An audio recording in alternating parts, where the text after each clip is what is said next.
اعوذ باللہ من الشیطان الرجیم بسم اللہ الرحمن الرحیم الحمد للہ رب العالمین والصلاة والسلام علی سید الانبیاء والمرسلین وعلی اہل بیتہ الطیبین الطاہرین وصحبہ المنتجبین۔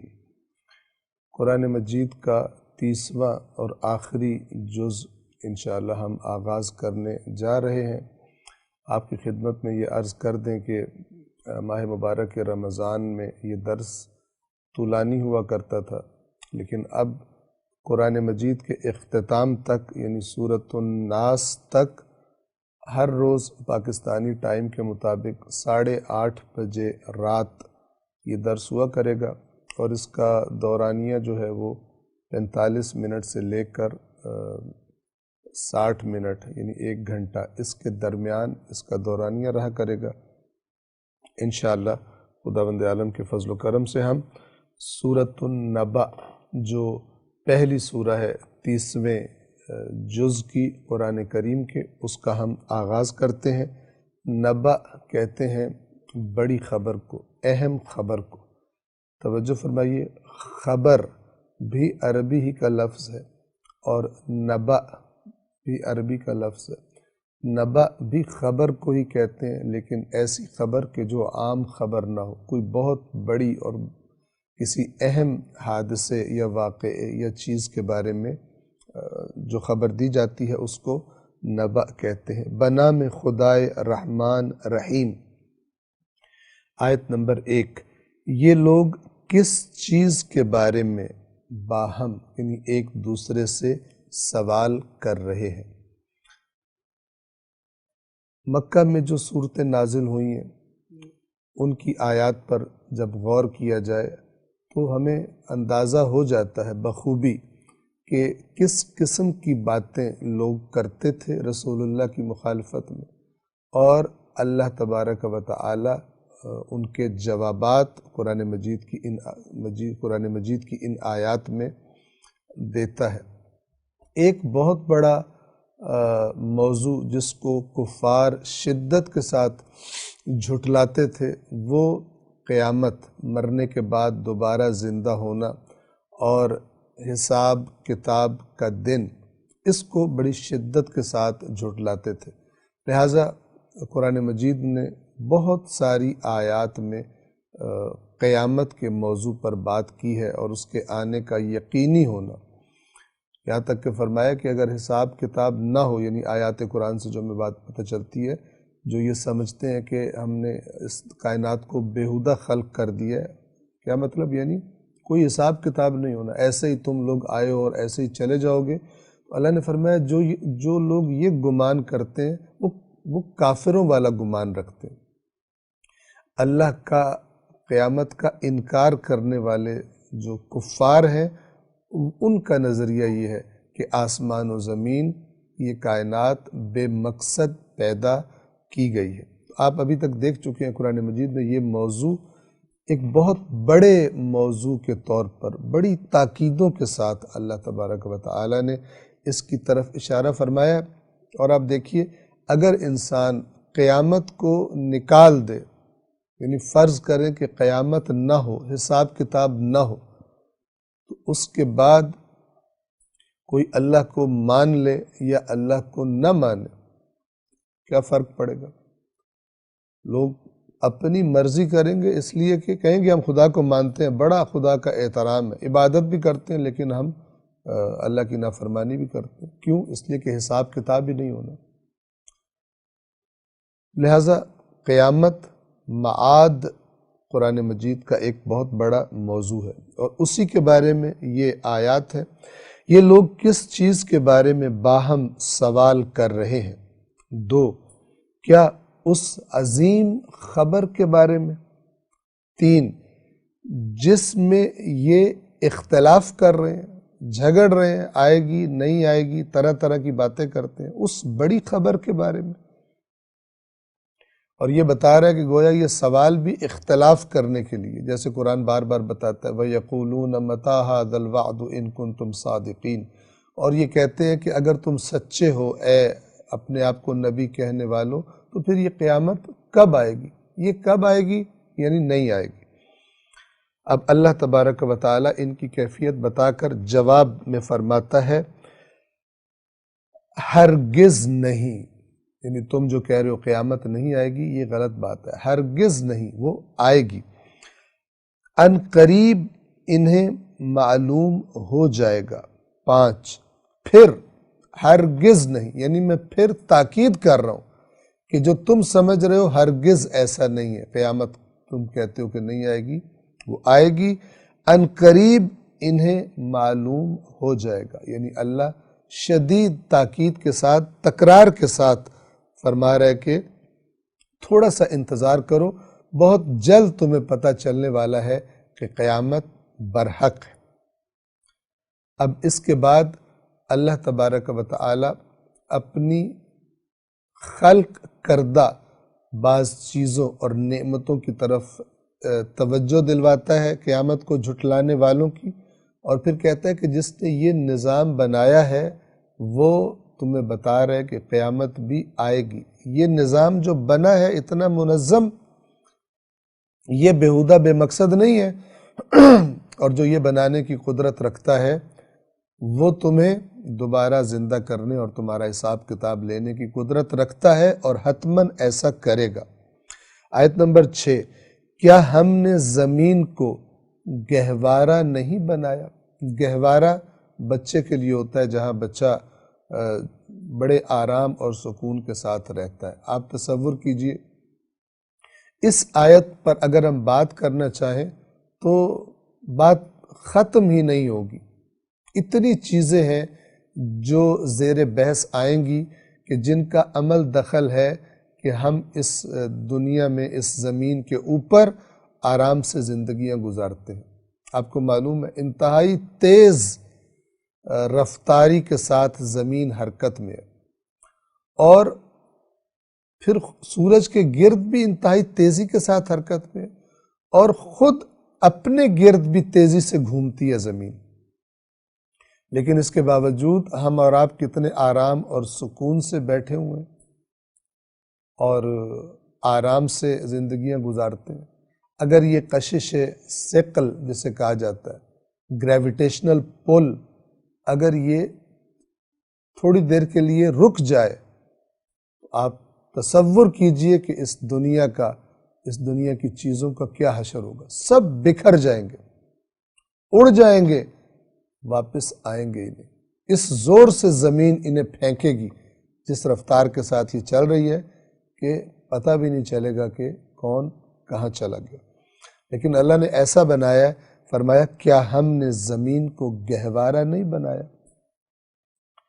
یہ جگایا جا رہا ہے، بیدار کیا جا رہا ہے ان کو جو قیامت کا انکار کرتے، کہتے ہیں بھلا یہ کیسے ہوگا؟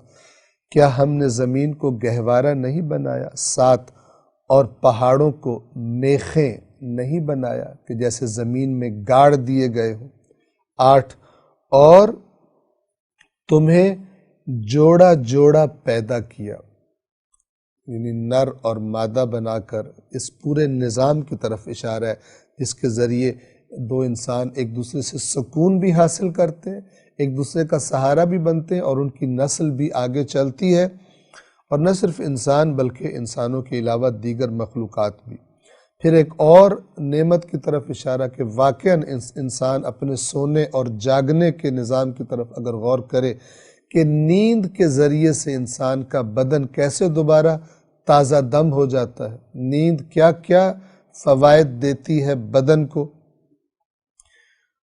انسان حیرت زدہ رہ جاتا ہے۔ 9، اور ہم نے تمہاری نیند کو سکون بنایا، نیند کے ذریعے تم سکون حاصل کرتے ہو۔ 10، اور رات کو ہم نے پردہ قرار دیا، رات کا اندھیرا چیزوں کو ڈھانپ لیتا ہے۔ 11، یعنی اس رات کو ہم نے ایسا ماحول بنا دیا کہ جس میں نیند تمہارے لیے آسان اور زیادہ مناسب ہو جاتی ہے۔ 11، اور دن کو ہم نے معاش بنایا، یعنی ذریعہ معاش بنایا جس میں انسان نکلتا ہے، محنت کرتا ہے، اور ایک مومن اللہ کی حدود کے اندر رہتے ہوئے اللہ کی بتائی ہوئی حدود کے اندر رہتے ہوئے رزق حلال کے لیے کوشش کرتا ہے۔ اور ہم نے دن کو معاش بنایا، یعنی معاش کا ذریعہ بنایا۔ 12 اور تمہارے اوپر ہم نے 7 مضبوط آسمان بنائے ہیں، کہ ہمیں جو جہاں تک ہماری نظر جاتی ہے، جس پر ہمیں ستارے نظر آتے ہیں، کہ البتہ وہ بھی کوئی اس سے چپکے ہوئے نہیں ہے، وہ اس کو اللہ نے آسمان دنیا یعنی سب سے نچلا آسمان کہا ہے۔ اور قرآن کے بیان کے مطابق 7 شدید سخت مضبوط آسمان بنائے ہیں۔ 13 اور ہم نے ایک روشن چراغ قرار دیا ہے، مراد سورج ہے، جس کے ذریعے زمین پر روشنی اور حرارت پہنچتی ہے، جس کی وجہ سے یہاں زندگی گزارنا ممکن ہے۔ اگر زمین کو قریب کر دیا جائے سورج سے تو کیا ہو، اور اگر زمین کو دور کر دیا جائے سورج سے تو کیا ہوگا؟ تھوڑی سی جب گرمی بڑھ جاتی ہے یا سردی جب بڑھ جاتی ہے تو انسان کے بدن پر اس کے کیا اثرات پڑتے ہیں۔ تو بڑا مناسب فاصلہ سورج سے زمین کا ہے، اور اگرچہ اتنی تیزی سے چل رہی ہے لیکن اپنا فاصلہ برقرار رکھے ہوئے ہے۔ اور ہم نے ایک روشن چراغ بنایا۔ 14 پھر ایک اور نعمت انسانوں کے لیے، اور بادلوں سے ہم نے موسلا دھار پانی برسایا۔ المعصرات ان بادلوں کو کہتے ہیں جن سے بارش برستی ہے۔ اور ماءً ثجاجا یعنی مسلسل تیزی کے ساتھ موسلا دھار پانی کا برسنا، ہم نے بادلوں سے موسلا دھار پانی برسایا۔ 15 تاکہ ہم اس سے غلہ اور سبزیاں اگائیں۔ اس نظام کی طرف غور و فکر کرنے کی دعوت ہے۔ سورج کی روشنی کا کیا عمل دخل ہے انسان کی زندگی میں؟ اگر بارشیں برسنا رک جائیں کسی سرزمین پر کچھ عرصہ کے لیے تو کیسے قحط آ جاتا ہے۔ اور ہم نے بادلوں سے موسلا دھار پانی برسایا تاکہ ہم اس سے غلہ اور سبزیاں اگائیں۔ ایک ہی پانی ہے جو زمین پر گرتا ہے، لیکن کتنی مختلف چیزیں ہیں کہ جو زمین اپنے اندر سے اگاتی ہے۔ 16 اور گھنے باغات اگائیں تاکہ ہم گھنے باغات اگائیں۔ یہ سارا نظام جس نے بنایا ہے وہ تم سے کہہ رہا ہے، آیت نمبر 17، کہ یقیناً فیصلے کا دن مقرر ہے، بغیر فیصلہ کیے نہیں چھوڑا جائے گا کسی کو۔ اگر بغیر فیصلہ کیے چھوڑ دیا جائے تو یہ بنا کس لیے؟ اللہ تعالیٰ نے کس مقصد کے لیے پیدا کیا؟ کوئی مقصد باقی نہیں رہے گا کہ جو دنیا میں آئے کچھ ظلم کریں، کچھ ظلم سہیں، کچھ دنیا کی ہر چیز ان کے پاس فراوان ہو اور کچھ 2 لقمے روٹی کو بھی ترس جائے۔ ان دونوں کا اللہ حساب کتاب نہ کرے، ظالم سے مظلوم کا بدلہ نہ لے، بھوکوں کی حالت کے بارے میں مالداروں سے نہ پوچھے، تو یہ نظام کس لیے بے مقصد اور بےہودہ خلق ہوا ہے۔ اللہ فرما رہا ہے کہ بے شک یقیناً فیصلے کا دن مقرر ہے۔ 18 اب اس دن کیا ہوگا، کیسے آغاز ہوگا؟ اس دن سور میں پھونک ماری جائے گی تو تم لوگ گروہ گروہ بن کر آ جاؤ گے۔ اب یہ گروہ گروہ بننے سے کیا مراد؟ جو ایک جیسے گناہ کیا کرتے تھے یا جو مل کر گروہوں کی شکل میں گناہ کیا کرتے تھے، نیک لوگ الگ اور غلط لوگ الگ کر دیے جائیں گے۔ بہرحال جو اس آیت سے بات واضح ہے وہ یہ کہ انسانوں کے گروہ بنا دیے جائیں گے، اور گروہوں کی شکل میں سب اللہ کی بارگاہ میں پیش ہوں گے۔ 19 اور آسمان کھول دیا جائے گا تو وہ دروازے ہی دروازے بن جائے گا، یعنی یہ جو آسمان نظر آتا ہے اس کے اندر راستے بن جائیں گے، پھٹ جائے گا، دروازے بن جائیں گے، اور اس دنیا کا اس دنیا سے، اس جہان کا اس جہان سے مکمل رابطہ ایسا قائم ہو جائے گا کہ اہل محشر کو دکھائی دے گا۔ 20 اور پہاڑ چلائے جائیں گے تو وہ سراب ہو جائیں گے۔ سراب سخت گرمی میں دور اگر دیکھا جائے تو لگتا ہے پانی ہے، قریب جاؤ تو پانی نہیں ہوتا، یعنی یہ جو تمہیں مضبوط پہاڑ نظر آتے ہیں یہ سراب کی طرح جیسے کچھ تھے ہی نہیں، ایسے بن کر پہلے چلائے جائیں گے اور پھر گویا اڑا دیے جائیں گے۔ 21 بے شک جہنم گھات میں ہے، جیسے کسی پر حملہ کرنے کے لیے کوئی گھات لگا کر بیٹھتا ہے، اللہ کے نافرمانوں کے لیے ابھی اسی وقت جہنم گھات میں بیٹھی ہوئی کہ جب خدا بند عالم اسے اذن دے تو انہیں اپنے اندر لے کر اللہ کے نافرمانوں کو انہیں عذاب دے۔ کن کے لیے گھات میں ہے؟ آیت نمبر 22 سرکشوں کے لیے ٹھکانہ ہے، یعنی ان کا ٹھکانہ، ان کے رہنے کی جگہ یہ جہنم ہے۔ للطاغین طغیان کرنے والے، سرکشی کرنے والے۔ 23 مدتوں، لمبی مدتیں اس میں رہیں گے، اللہ کی نافرمانی کرنے والے بڑی لمبی مدتیں۔ قرآن فرماتا ہے ایک دن 50,000 سال کا ہوگا۔ 24 وہاں وہ کسی ٹھنڈک اور پینے کی چیز کا ذائقہ نہیں چکھیں گے۔ 25 سوائے کھولتے ہوئے پانی اور بہتی ہوئی پیپ کے، جو جہنمیوں کے زخموں سے گرے گی اور بہہ رہی ہوگی، یا وہ پی پائیں گے یا کھولتا ہوا پانی پی پائیں گے، ورنہ اور کوئی چیز پینے کے لیے، کوئی مشروب، کوئی ٹھنڈی چیز ان کو میسر نہیں ہوگی۔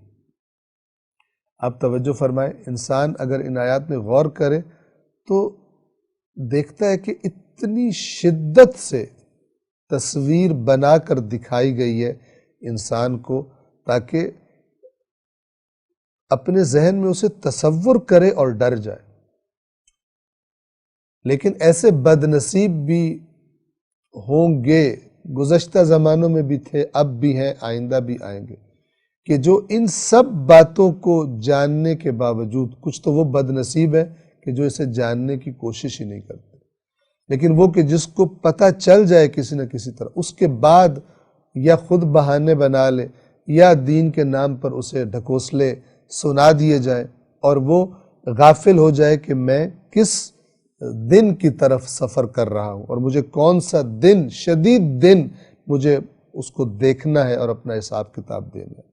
تو یہ سخت باتیں بھی در حقیقت اللہ کی رحمت ہے، چونکہ اس نے جو بات کر دی ہے وہ تو نہیں بدلے گی، لیکن اس نے بتایا اتنے شدید طریقے سے ہے کہ جس کے اندر تھوڑی سی بھی گنجائش ہے اور صرف اپنی خواہشوں کا، اپنی دنیا کی لذتوں کی پرستش وہ نہیں کرتا، تو وہ یہ باتیں سمجھ کر اپنی اصلاح کر سکتا ہے، غلط کاموں سے خود کو روک سکتا ہے، جن کا انجام یہ عذاب ہے۔ وہاں وہ کسی ٹھنڈک اور مشروب کا ذائقہ نہیں چکھیں گے سوائے کھولتے ہوئے پانی اور بہتی ہوئی پیپ کے۔ 26 یہ پورا بدلہ ہے، یعنی جو عمل کیا تھا اس کی پوری سزا جو اللہ نے مقرر کی تھی وہ ان کو دی جائے گی۔ دنیا میں ان کی حالت کیا تھی؟ 27 بے شک یہ لوگ کسی حساب کی امید نہیں رکھتے تھے۔ اب یہ دو طرح کے، جیسے میں نے پہلے بھی عرض کیا، ایک وہ جو کسی دین کو ہی نہیں مانتے، کہتے ہیں ہم قیامت کو مانتے ہی نہیں، یہ بھی وہ ہے جو حساب کی امید نہیں رکھتا، اور ایک وہ کہ جو آیات قرآن کو جس نے نہ دیکھا ہو اور اسے اپنے دین اور دین بتانے والوں نے، علماء نما افراد نے، دین بتانے والوں نے، خطیبوں نے، شاعروں نے اس کو ایسا دین بتایا ہے کہ وہ کہتا ہے کہ میرا تو حساب ہونا ہی نہیں، میں تو اتنا اللہ کا پیارا ہوں کیونکہ میں خاص طبقے سے، خاص مسلک سے تعلق رکھتا ہوں۔ یہ سب کے لیے، جو بھی جس بھی مسلک سے ہے، قرآن کا پیغام ساری انسانیت کے لیے، اس کے بتائے ہوئے معیار ساری بشریت کے لیے، کسی ایک مسلک، کسی فرقے، کسی کے لیے نہیں۔ توجہ فرما رہے؟ فرمایا کہ یہ لوگ کسی حساب کی توقع ہی نہیں رکھتے تھے، یہ وجہ ہے کہ پھنسے ہیں اسی عذاب میں آ کر۔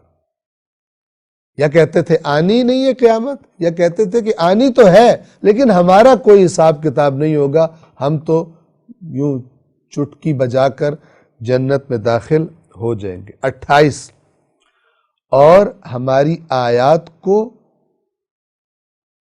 شدید طریقے سے جھٹلایا کرتے تھے، پورا زور لگاتے تھے آیات کو جھٹلانے کے لیے، یعنی اللہ کی آیات جو واضح باتیں بتا دیتی تھی ان میں طرح طرح کی، ایک تو وہ ہے جو قرآن کو مانتے ہی نہیں ہیں، دو ہیں آیات کو جھٹلانے والے، یاد رکھیے گا۔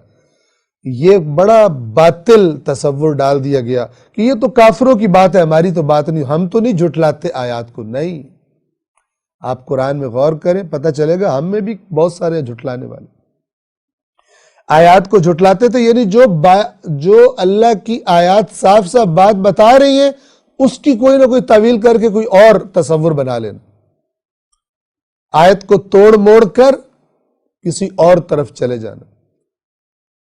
آج آپ کو ایسے لوگ مل جائیں گے کہ جو کہتے ہیں ہمارے فلان بزرگ عالم نے خواب دیکھا تھا اور اس خواب سے آیت قرآن کا معنی کہتے ہیں کہ یہ نہیں ہے، وہ جو ہمارے عالم نے خواب دیکھا تھا وہ غلط نہیں ہو سکتا۔ ایسی بعض لوگوں کی عقلوں پر روڑے پڑ گئے، پتھر پڑ گئے، اللہ کی واضح آیات کو اپنے کسی سچے یا جھوٹے بزرگ کے خواب سے کہتے ہیں کہ خواب والی بات سچی ہے، اور یہ آیت کے تو وہ پھر جو ایک انتہائی فرسودہ اور لغو اور بیہودہ جملہ ہے کہ اس کے تو 30 اور 40 معنی ہوتے ہیں، پتہ نہیں کون سا معنی نکلے گا۔ اتنی ضربیں لگانی چاہیے اس بت کو، یہ جو 40 معنوں والی بیہودہ بات ہے، کہ یہ بت ٹوٹ کے بکھر جائے اور انسان اطمینان کے ساتھ اللہ کی آیات کو پڑھے، اور اس یقین کے ساتھ کہ اللہ نے یہ ایسی کتاب نازل نہیں کی جو پزل ہے، کہ جو مجھے سمجھ آ رہا ہے پتہ نہیں وہ ہے بھی یا نہیں ہے، کچھ اور ہی نہ ہو، 50 30 جتنا جس کے منہ میں آتا ہے قرآن کے معنی بتا رہا ہوتا ہے، اور نتیجہ یہ نکلا کہ لوگوں کو قرآن سے دور کر کے عجیب و غریب داستانوں اور افسانوں اور خوابوں اور شعر و شاعری میں الجھا دیا۔ جہاں سے محکم دین لینا تھا وہاں سے لوگ دور ہو گئے۔ یہ لوگ کسی حساب کی توقع ہی نہیں رکھتے تھے اور ہماری آیات کو پوری قوت سے جھٹلاتے تھے۔ وَكَذَّبُوا بِآيَاتِنَا كِذَّابًا، یہ کذاباً تاکید ہے، جھٹلاتے تھے جیسے جتنا ان کا بس تھا اتنا جھٹلانے کی کوشش کرتے تھے۔ تو دونوں اس میں شامل ہیں، وہ جو کہتے ہیں قرآن کو ہم مانتے ہی نہیں ہیں، اور وہ کہ جو قرآن کی کوئی بھی بات جب انہیں اپنے سابقہ نظریات جو انہوں نے بنا لی ہیں، جہاں سے بھی بنائے ہیں، اس کے خلاف ملے تو پھر اس کو توڑ موڑ کر اپنے نظریات پر سیٹ فٹ کرنے کی کوشش کرتے ہیں۔ یہ بھی دوسری شکل ہے آیات قرآن کو جھٹلانے والوں کی۔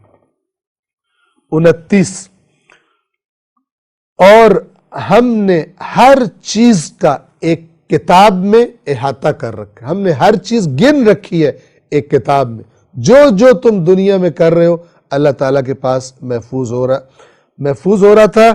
اور آیت نمبر 30 تو اب چکھو، یعنی ان سے یہ کہا جائے گا اب اس کو چکھو کہ ہم تمہارے کسی چیز میں اضافہ نہیں کریں گے سوائے اس عذاب کے جو تم پر کیا جا رہا ہے۔ یعنی یہ نہیں ہے کہ عذاب جب ہو رہا ہوگا، آپ کو پتہ ہے جب کسی کو کوئی ٹارچر کیا جائے، کوئی عذاب دیا جائے تو پہلے اس کو بہت تکلیف ہوتی ہے، لیکن بالآخر آہستہ آہستہ عادی ہونا شروع ہو جاتا ہے۔ جہنم کا عذاب ایسا نہیں ہوگا کہ جس کا بندہ عادی ہو جائے۔ فَلَن نَزِيدَكُمْ إِلَّا عَذَابًا، ہم اس کو بڑھاتے ہی جائیں گے۔ یہ لوگ جہنمی چیخیں گے، پکاریں گے، دعائیں مانگیں گے ہمیں یہاں سے نکلنے دیا جائے۔ سابقہ قرآن کی آیات میں یہ باتیں گزر چکی جہنمیوں کی، لیکن جواب کیا ملے گا؟ فَذُوقُوا، تو اب چکھو اس کو، ہماری آیات کو تم جھٹلاتے رہے، اب اس کو چکھو۔ فَلَن نَزِيدَكُمْ إِلَّا عَذَابًا، ہم ابداً ہرگز کسی چیز میں اضافہ نہیں کریں گے سوائے اس عذاب کے، اور زیادہ یہ اوپر اس کی شدت میں اضافہ ہوتا چلا جائے گا۔ یہ جہنمیوں کا تذکرہ۔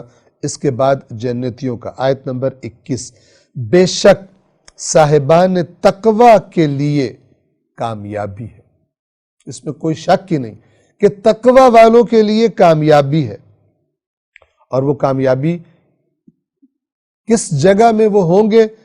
32 باغات اور انگور ہیں، 33 اور نوخیز ہم سن بیویاں، 34 اور چھلکتے ہوئے جام کہ جس میں وہ پاکیزہ مشروب شراب طہور اللہ کی طرف سے اور دیگر چیزیں پلائی جائیں گی، اور چھلکتے ہوئے جام، 35 وہاں وہ کوئی لغو اور کوئی جھوٹی بات نہیں سنیں گے۔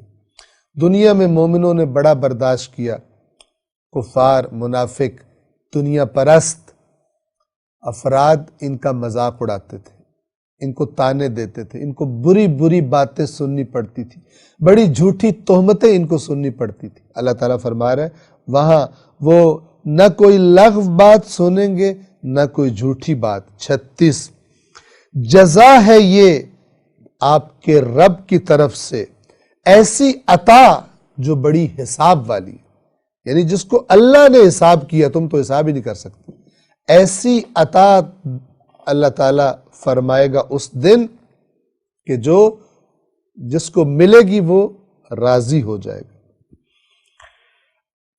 جزا ہے آپ کے پروردگار کی طرف سے جو کافی عطا ہے۔ 37 کون پروردگار، کون رب آپ کا؟ آسمانوں اور زمین اور جو کچھ ان کے درمیان ہے ان کا رب، رحمان جس کے سامنے کسی کو بولنے کا اختیار نہ ہوگا۔ قیامت کے دن کسی کی جرأت نہیں ہوگی کہ وہ زبان کھول سکے۔ 38 اس دن روح اور فرشتے صف باندھے کھڑے ہوں گے، جیسے ایک آمادہ اور تیار لشکر جو حملے کے لیے تیار ہوتا ہے، اس طرح فرشتے سامنے کھڑے ہوں گے۔ کوئی جرأت نہیں کرے گا اللہ کے اذن کے بغیر بات بھی کر سکے، چونکہ دیکھ رہے ہوں گے یہاں پر کیا انجام ہوگا، حتیٰ کہ زبان کھولنے کا بھی۔ اس روز روح اور فرشتے صف باندھے کھڑے ہوں گے اور کوئی کلام نہیں کر سکے گا، کوئی بات نہیں کر سکے گا سوائے اس کے جسے رحمان اذن دے، اجازت دے، اور وہ درست بات کرے گا۔ یعنی اللہ کے اذن کے بغیر بول کوئی نہیں سکے گا، اور جو بولے گا وہ بھی بڑی سیدھی بات کرے گا۔ یہ دنیا کی ہیرا پھیریاں دنیا میں ہی رہ جائیں گی کہ جو اپنی باتوں سے مکر اور چالاکیاں کر لیتے ہیں۔ 38 آیت نمبر 39 یہ ہے وہ برحق دن، یعنی قرآن اس طرح بتا رہا ہے جیسے آ گیا ہے اور اللہ کی طرف سے ان سے کہا جا رہا ہے یہ ہے وہ برحق دن۔ تو اب تو جو چاہتا ہے وہ اپنے رب کے پاس منزل بنا لے۔ یعنی یہ دن تو ہم نے تمہیں اس کی تصویر دکھا دی ہے، لیکن کیونکہ ابھی تم دنیا میں ہو، ظاہر ہے جو قرآن پڑھ رہے سن رہے ابھی دنیا میں ہے، اس کی مہلت باقی ہے۔ اللہ تعالیٰ کہہ رہا ہے یہ تو ہم تمہیں دکھا رہے ہیں، یہ منظر ہونے والے ہیں، تو اب تم میں سے جس کا جی چاہے اپنے رب کے پاس منزل اور ٹھکانہ بنا لے، یعنی اچھا ٹھکانہ بنا لے عمل صالح کرنے کے بعد۔ 40 آخری آیت، بے شک ہم نے تمہیں قریب آنے والے عذاب سے خبردار کر دیا ہے۔ اس دن انسان ان تمام اعمال کو دیکھے گا جو اس کے اپنے ہاتھوں نے آگے بھیجے ہوں۔ عمل صرف ہاتھ کا نہیں ہوتا، عمل آنکھ کا بھی ہوتا ہے، کان کا بھی ہوتا ہے، زبان کا بہت عمل ہوتا ہے، پیروں کا عمل ہوتا ہے، بدن کا عمل ہوتا ہے، ہر چیز کا عمل ہے۔ لیکن زیادہ تر اعمال چونکہ انسان ہاتھ سے کرتا ہے، اس لیے کہا جا رہا ہے کہ انسان وہ تمام اعمال دیکھ لے گا جو اس نے اپنے ہاتھوں سے آگے بھیجے ہوں گے، یعنی جو اس نے خود کیے ہوں گے۔ اور آخری حصہ اس آیت کا، جب یہ سب کچھ سامنے آئیں گے اعمال، تو کافر کہہ اٹھے گا۔ کافر سے کون مراد ہے؟ نہ ماننے والا، چاہے مسلمان کے گھر بھی پیدا ہوا لیکن اللہ کی باتیں پتہ چلنے کے باوجود نہیں مانتا تھا، تو یہ انکار کرنے والا کافر کہہ اٹھے گا اے کاش میں مٹی ہوتا، خاک ہوتا، نہ میں انسان ہوتا، نہ میں نافرمانیاں کرتا، اور نہ مجھے آج یہ دن دیکھنا پڑتا۔ عذاب کو جب سامنے دیکھیں گے، اس شدید عذاب کو، عجیب و غریب جملے حسرت اور پچھتاوے اور شرمندگی کے مارے لوگوں کے منہوں سے سنے جائیں گے۔ سورۃ النبأ کے بعد سورۃ النازعات، بنام خدائے الرحمن الرحیم، آیت نمبر 1۔ قسم ہے ان کی جو گھس کر کھینچ لیتے ہیں۔ نازعات یعنی کسی چیز کو اکھاڑ لینا، کسی چیز کو کھینچ لینا۔ غرقن یعنی اندر تک اتر جانا، اسی لیے پانی میں جب کوئی اندر چلا جائے اسے بھی غرق کہتے ہیں۔ یعنی قسم ان فرشتوں کی کہ جو اندر اتر کر جانوں کو کھینچ لیتے اور گویا کہ انسان کی موت کا سبب بنتے ہیں۔ 2، اور قسم ہے ان کی جو آسانی سے جان نکال لیتے ہیں۔ گویا کہ کچھ لوگوں کی جان بڑی سختی سے نکالی جاتی ہے، ظاہر ہے جو جتنا دنیا سے چپکا ہوا ہے اس کا دل، اتنی تکلیف ہوتی ہے اس کو دنیا چھوڑتے ہوئے، اور جو پہلے سے ہی اپنے اللہ سے ملاقات کی رغبت رکھتا ہے اس کے لیے موت بھی کوئی مشکل بات نہیں ہوتی۔ 3، ابھی انہی فرشتوں کا ذکر جاری ہے کہ جب اللہ انہیں کوئی حکم دیتا ہے تو وہ اس حکم کے بجا لانے کے لیے اور تیزی سے لپکتے ہیں۔ 4، تو حکم کی بجا آوری کے لیے تو سبقت لے جاتے ہیں، یعنی ایک دوسرے پر سبقت لے جاتے ہیں، کوئی سستی، کوئی کوتاہی، کوئی نافرمانی اللہ کے حکم کے بارے میں ان کے اندر نہیں پائی جاتی۔ 5، پھر امر کی تدبیر کرتے ہیں، امر کی تدبیر کرنے والے ہیں۔ کیا مطلب؟ یعنی جو اللہ نے ان کو کہا ہے کر دو وہ کر دیتے۔ اس تدبیر سے یہ مراد نہیں ہے کہ اللہ فرشتوں سے کہتا ہے تو کر دو، اب تمہاری مرضی ہے، تم نے مارنا ہے تو مارو، نہیں مارنا تو نہ مارو، نہ، خدا نے جس کا حکم دے دیا اس کا اجرا کرتے۔ اس تدبیر کا معنی یہ نہیں ہے کہ اللہ نے ان کو پھر اختیار دے دیا اب تم بارشیں برساؤ یا بارشیں نہ برساؤ۔ فرشتے اللہ کے حکم کو فقط اجرا کرتے ہیں، نہ کہ اس میں کوئی رد و بدل کر سکتے۔ گویا ایسے مثال تقریب ذہنی کے لیے، ذہن قریب کرنے کے لیے، کہ جیسے انسان نے ہاتھ میں قلم پکڑا ہو تو قلم کو جو وہ اشارہ کرتا جا رہا ہے وہ لکھتا جا رہا ہے، اگرچہ قلم وہ انسان نہیں ہے، فرشتہ اللہ نہیں ہے، لیکن جو اللہ تعالیٰ حکم دے رہا ہے وہ کر رہا ہے، اپنی مرضی کے ساتھ کچھ نہیں کر سکتا۔ یہ معنی ہے امور کی تدبیر کرنے والوں کا۔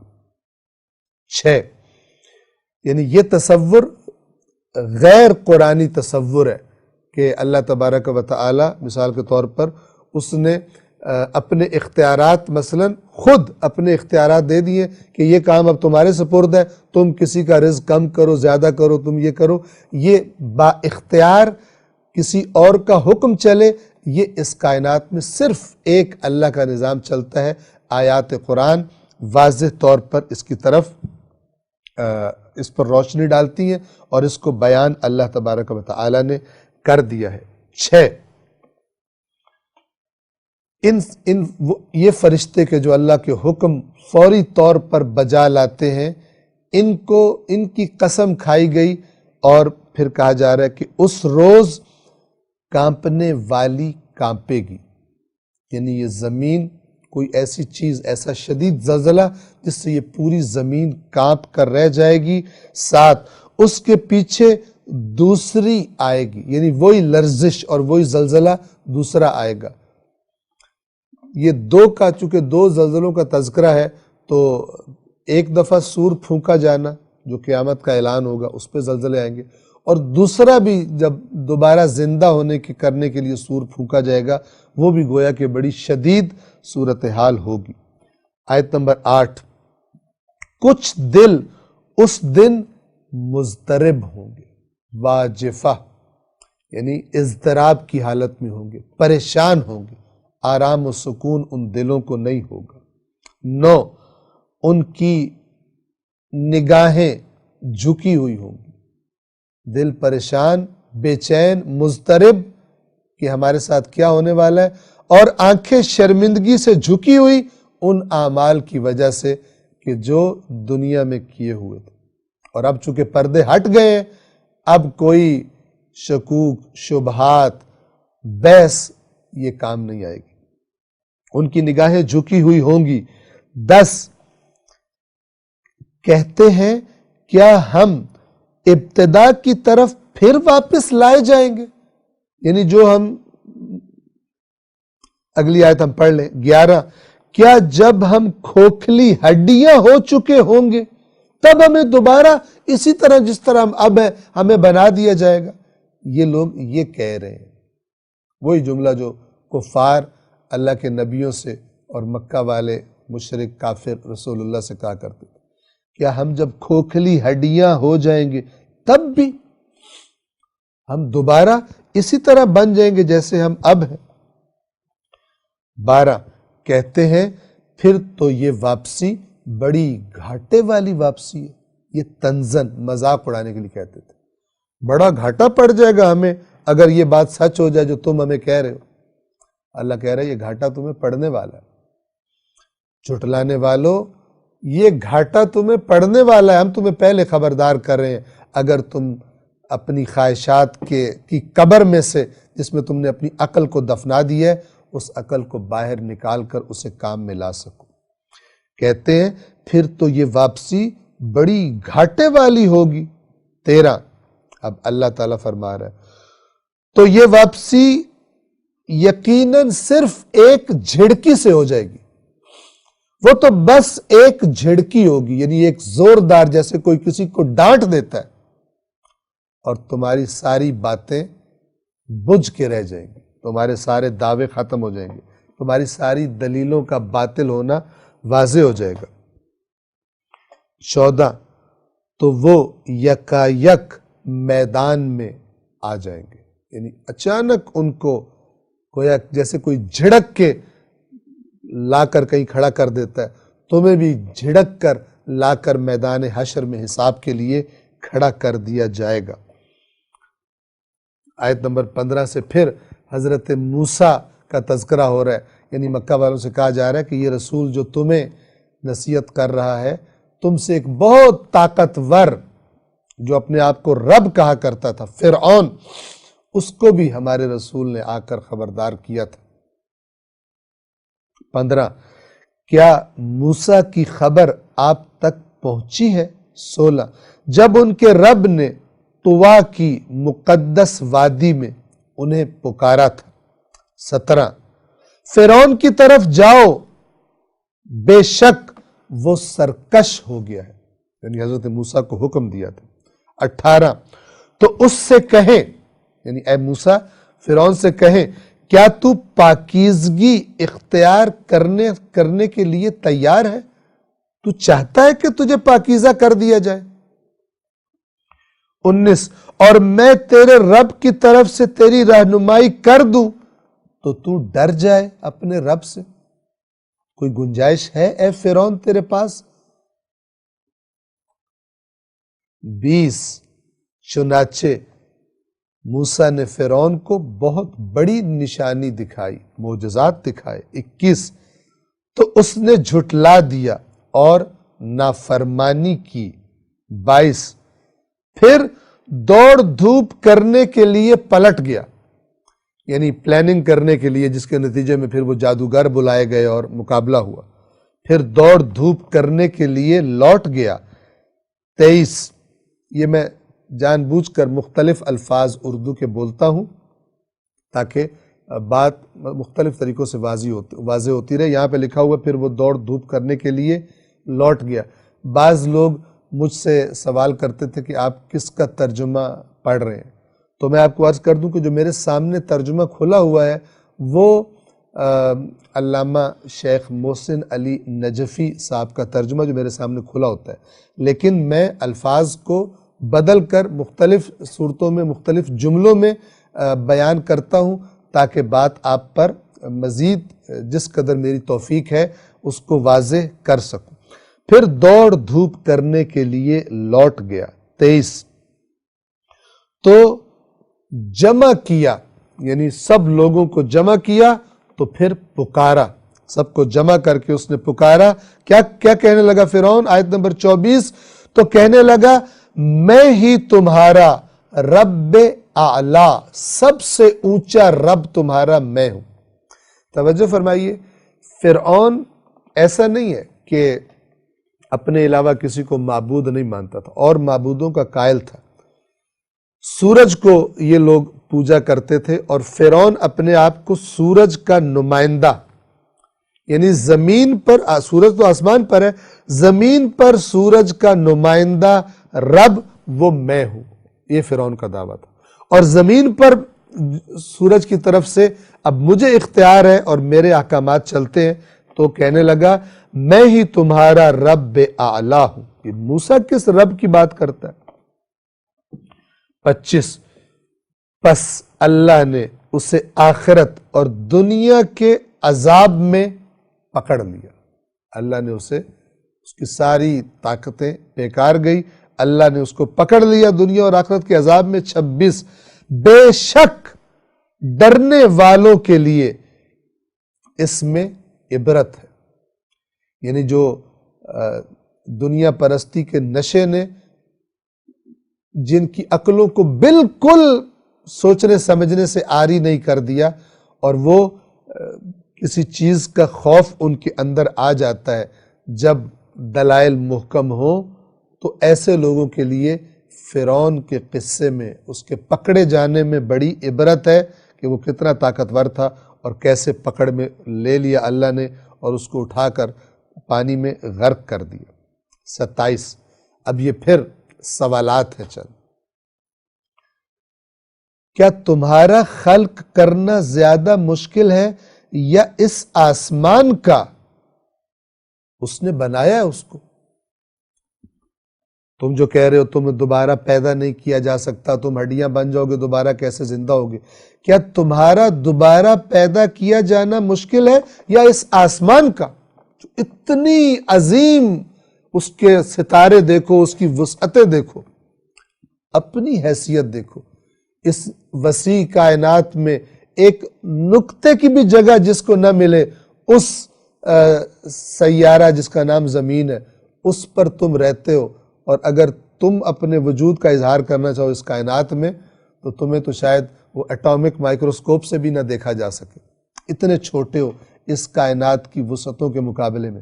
تم جیسی حقیر مخلوق کا خلق کرنا زیادہ مشکل ہے یا اس عظیم الشان آسمان کا؟ اس نے تو اسے بنایا ہے، تمہیں بھی بنایا ہے، دوبارہ بھی بنا دے گا۔ آسمان کو اب کیسے بنایا؟ اللہ تعالیٰ فرما رہا ہے اللہ نے اس کی چھت کو بلند کیا، پھر اسے سنوار دیا، اسے معتدل بنایا، یعنی جیسے جیسے جو جو چیزیں اس میں رکھنی تھی رکھ دی۔ 29 اور اس کی رات کو تاریک اور اس کے دن کو روشن کیا۔ تم دیکھتے ہو تمہیں آسمان سیاہ نظر آنا شروع ہو جاتا ہے، تم دیکھتے ہو پھر تمہیں آسمان سفید نظر آنا شروع ہو جاتا ہے۔ یہ پورا نظام شب و روز کا، روشنی اور اندھیرے کا اس نے بنایا۔ 30 اور اس کے بعد اس نے زمین کو بچھایا۔ وَالْأَرْضَ بَعْدَ ذَلِكَ دَحَاهَا۔ یہ دحو الارض کیا ہے؟ جیسا کہ اب سائنسی تحقیقات ہی بتاتی ہیں کہ زمین جب شروع میں بنی تھی تو بہت گرم تھی، پھر اللہ تبارک و تعالی نے اس کی پوری سطح کو پانی سے ڈھانپ دیا، اور پھر اس پانی کے اندر سے اللہ تعالیٰ نے زمین کو گویا نکال کر بچھا دیا، اور پھر اس کا نظام دیکھیے کہ پھر اس زمین کے اندر بھی کہاں کہاں سے اس نے پانی کے باہر آنے کا بندوبست اور راستے پیدا کر دیے۔ یہ سب زمین کو بچھانے کے لفظ میں پوشیدہ ہے۔ دحو الارض والارض بعد ذلك دحاها، اس میں یہ سب پوشیدہ ہے۔ 31 اس نے زمین سے اس کا پانی اور چارہ نکالا۔ 32 اور اس میں پہاڑ گاڑ دیے۔ 33 تمہارے اور تمہارے مویشیوں کے لیے سامان زندگی کے طور پر۔ اس زمین کا پانی، اس زمین سے اگنے والی چیزیں اگر نہ ہوتی تو تمہاری مجال کیا تھی کہ اس دنیا میں تم زندہ رہ پاتے۔ اس کے بارے میں تمہارا گمان ہے کہ وہ دوسری بار تمہیں زندہ نہیں کر سکتا اور تمہارا حساب نہیں لے سکتا۔ پھر قیامت کا تذکرہ 34۔ تو جب وہ بہت بڑی آفت آ جائے گی، فَإِذَا جَاءَتِ الطَّامَّةُ الْكُبْرَى، جب وہ بہت بڑی آفت آ جائے گی۔ 35۔ اس دن انسان کو اپنا عمل یاد آئے گا۔ اب یہاں پر یاد آئے گا ترجمہ کوئی پوری بات نہیں پہنچاتا، اردو عربی کی پوری بات نہیں پہنچاتی جب تک کہ بات وضاحت نہ کر دی جائے۔ یہاں پہ ہے یوم یتذکر۔ یتذکر ایک ہوتا ہے کسی کو نصیحت کرنا، اور اس کا نصیحت قبول کرنا جو ہے اسے تذکر کہا جاتا ہے۔ یتذکر کا یہ معنی ہے، یعنی ابھی جو اللہ نے دنیا میں اتنا تمہیں سمجھانے کی کوشش کی، تمہیں نہیں سمجھ آیا کہ تم غلط عمل کر رہے ہو۔ جو تم عمل کر رہے ہو تمہیں بڑا مزے کا لگ رہا ہے، تمہیں نہیں سمجھ آ رہی، تمہیں اس کی صرف گناہ کی لذت تم سے وہ عمل کروا رہی ہے۔ اس دن انسان کو سمجھ میں آ جائے گا اس نے کیا عمل کیا تھا، کس کے لیے کوششیں کی تھی، کن چیزوں کی کوششیں کرتا رہا تھا، جس کا نتیجہ یہ جہنم ہے۔ اس نتیجے کو دیکھ کر انسان کو سمجھ آئے گی کہ میں نے کیا کوششیں کی تھی۔ یعنی میں کوشش کر رہا تھا اپنی لذت حاصل کروں، آرام و آسائش حاصل کروں، لیکن ان کا نتیجہ یہ جہنم نکلی ہے۔ تب انسان کو سمجھ آئے گا کہ اس نے کیا کوشش کی تھی۔ ما سعی، سعی و کوشش ہم اردو میں بھی استعمال کرتے ہیں، لیکن اس دن سمجھ میں بات آنے کا کوئی فائدہ ہوگا نہیں۔ 36۔ اور دیکھنے والوں کے لیے جہنم ظاہر کر دی جائے گی، یعنی وہ اپنی آنکھوں سے سامنے جہنم کو دیکھیں گے۔ اب ہوگا کیا؟ دو قسم کے لوگ۔ 37۔ تو جس نے سرکشی کی، یعنی اللہ کے احکام کی نافرمانی کرتا رہا، طغیان کرتا رہا۔ 38۔ اور اس کے طغیان کی وجہ کیا تھی؟ اور دنیاوی زندگی کو ترجیح دیتا رہا۔ جس نے سرکشی کی اور دنیاوی زندگی کو ترجیح دی۔ 39۔ تو یقیناً اس کا ٹھکانہ جہنم یعنی جہنم ہوگا۔ بڑا شارٹ اللہ کا فیصلہ ہے، خلاصہ ہے۔ قرآن میں تفصیلات بھی بہت ہیں اور بعض جگہوں پہ بڑا شارٹ کر کے بتا دیا۔ انسان بات سمجھ سکتا ہے کیا؟ کہ جو سرکش ہے، اللہ کی نافرمانی کرتا ہے، گناہ کرتا ہے اور دنیا کی زندگی کو ترجیح دیتا ہے۔ کیا مطلب؟ کہ جب اللہ کی بات، اللہ کا تقاضا اور دنیا کا تقاضا جب ٹکرانے لگتے ہیں تو اللہ کے تقاضے کو پھینک دیتا ہے، دنیا کے تقاضے پورے کرتا ہے۔ اس میں وہ طبقہ شامل ہے کہ جنہوں نے دین اور دنیا تقسیم کی ہوئی ہے اور اپنے آپ میں بڑے اوور کلیور اور اوور سمارٹ ہیں۔ کیا کرتے ہیں کہ جب کاروبار کرنا ہے اس میں ہر مکر، ہر بے ایمانی، ہر خیانت، رشوت، دوسرے کا حق مار لینا، وہاں پہ ان کو آخرت یاد نہیں آتی، وہ کر لیتے، سب کچھ پیٹ کے اندر ڈال لیتے۔ جب یہ کر لیتے ہیں اس کے بعد پھر انہوں نے کوئی جگہ مسجد نام کی، کوئی جگہ مثلا امام بارگاہ نام کی انہوں نے رکھی ہوئی ہے، وہاں پہ جا کے کہتے ہیں ہم کچھ کام کریں گے تو یہ کمپنسیٹ ہو جائے گا، بیلنس ہو جائے گا، یہ سب معاف ہو جائے گا۔ بے ایمانوں، معاف نہیں ہوگا، معاف توبہ سے ہوتا ہے، باقی سب ڈھکوسلے ہیں جو تمہیں بتائے گئے ہیں۔ اور کیونکہ قرآن نہیں پڑھا اس لیے یہ ڈھکوسلے آپ کے ذہنوں کے اندر موجود ہیں، جن کے ہیں جو اللہ کے نیک بندے ہیں وہ اس قسم کے فراڈ اور بیلنس پالیسیوں پر عمل نہیں کرتے۔ یہ اپنی تئیں بڑے مکار لوگ ہوتے ہیں کہ جو بیلنس پالیسی پر عمل کر رہے ہوتے ہیں۔ کہتے ہیں ہم مثلا بینکاک میں جا کے عیاشی کریں گے، واپسی پہ ہم عمرہ کر کے آئیں گے یا ہم واپسی پر زیارت کا پیکج کر لیں گے تو ہمارا سب کچھ بیلنس ہو جائے گا۔ یہ بے ایمان اللہ کے ساتھ بے ایمانی کوئی بھی نہیں کر سکتا، یاد رکھیے گا۔ خلاصہ بتایا جس نے سرکشی کی اور دنیاوی زندگی کو ترجیح دیتا، اس کا مزاج یہ تھا جب دین دنیا سے ٹکرائے دین اس کو بھول جاتا ہے، دنیا سامنے رہتی ہے، اس کے لیے کہا جا رہا ہے فَإِنَّ الْجَحِيمَ هِيَ الْمَأْوَىٰ، تو جان لے کہ یقیناً جہنم اس کا ٹھکانہ ہے۔ 40 اور اس گروہ کے مد مقابل نیک لوگ کون سے ہیں؟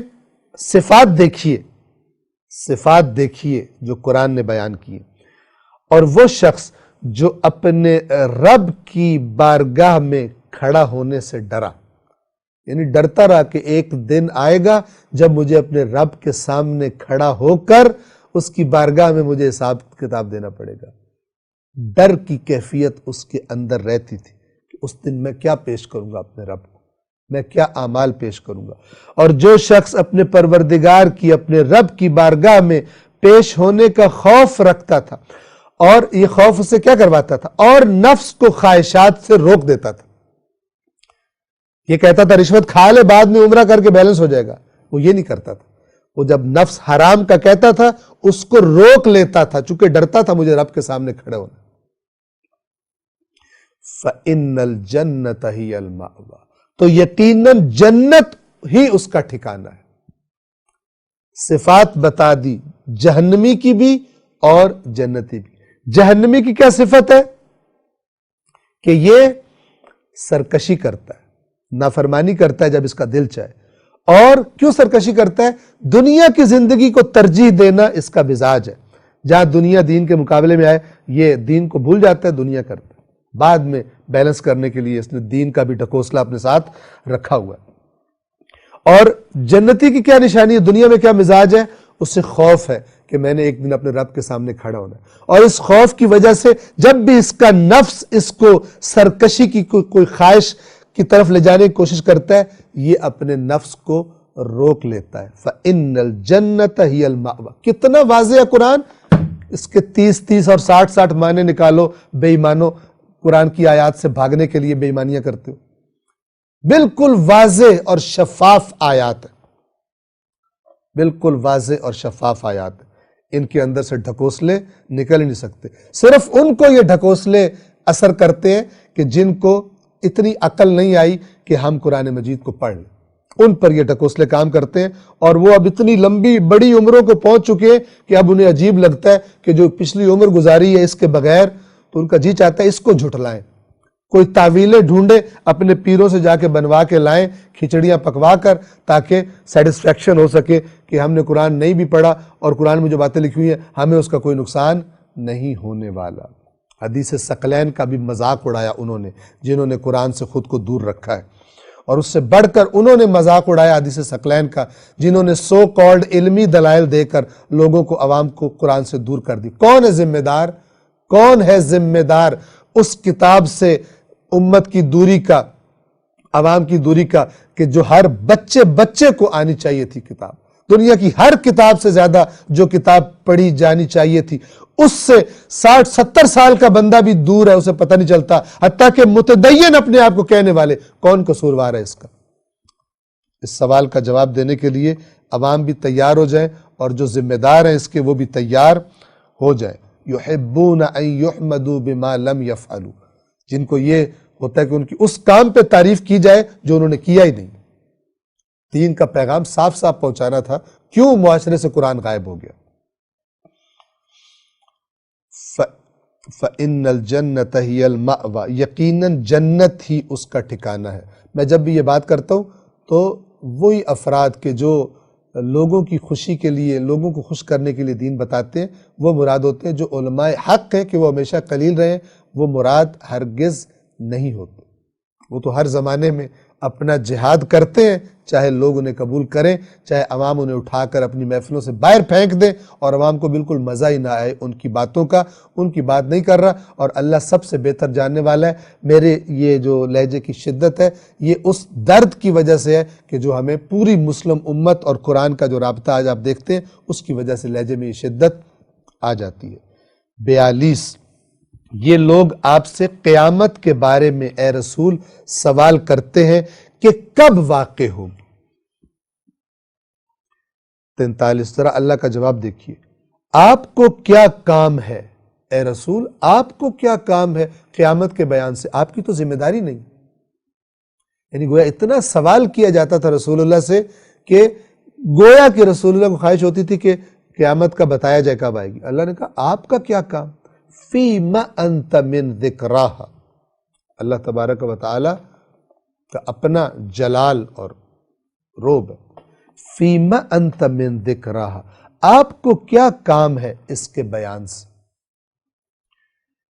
44 اس کی انتہا آپ کے پروردگار کی طرف ہے، اسے پتہ ہے کب یہ قیامت برپا ہوگی۔ آپ کا یہ کام نہیں ہے کہ آپ قیامت کا بتائیں کہ کب آئے گی، آپ کا کیا کام ہے، انما آپ کا صرف یہ کام ہے کیا، 25 آپ تو صرف اسے خبردار کرنے والے ہیں جو ڈر جائے، یعنی جس میں ابھی کوئی نرمی انسانیت عقل باقی ہے، دنیا کی قبر میں اس نے اپنے آپ کو دفن نہیں کر دیا ہوا خواہشات کی قبر میں، آپ صرف اس کو خبردار کرنے والے ہیں، آپ کا اس کے علاوہ ہم نے کوئی ذمہ داری نہیں لگائی۔ 46 آخری آیت میں اللہ فرما رہا ہے کہ یہ جو کہہ رہے ہیں کب آئے گی کب آئے گی، اتنا ان کو ہم بتائے دیتے ہیں کہ کب آئے گی وہ تو اللہ کو پتہ ہے، وہ تو اور کسی کو نہیں پتہ، لیکن جب وہ آئے گی، جب وہ اس دن کو دیکھیں گے تو گویا یعنی انہیں ایسا لگے گا، اس دن کو جب قیامت کو دیکھیں گے تو گویا یعنی ان کو ایسا لگے گا گویا وہ صرف ایک شام یا ایک صبح دنیا میں ٹھہرے تھے۔ یہ جو جس زندگی کو پر لذت اور پر آسائش بنانے کے لیے ہر رکاوٹ کو پھلانگ جاتے ہیں، ہر اللہ تعالیٰ کی حد کو کراس کر جاتے ہیں تاکہ یہ دنیا وہ انجوائے کر سکے، یہ زندگی دنیاوی لذتوں سے بھرپور کر سکے، یہ لوگ ان کو بتا دو اے رسول کہ جب یہ قیامت کو دیکھیں گے تو ان کو یہ جو زندگی انہوں نے دنیا میں گزاری تھی ایسے لگے گی جیسے ایک شام تھی یا ایک صبح تھی، اس سے زیادہ نہیں تھی۔ اور اب کیا ہوگا، آگے ابدی جہنم کی سزائیں اور عذاب ان کا منتظر ہوگا۔ سورۃ النازعات یہاں پر تمام ہوتی ہے، انشاءاللہ سورۃ عبس آئندہ درس میں آپ کی خدمت میں ہم بیان کریں گے۔ والسلام علیکم ورحمۃ اللہ وبرکاتہ۔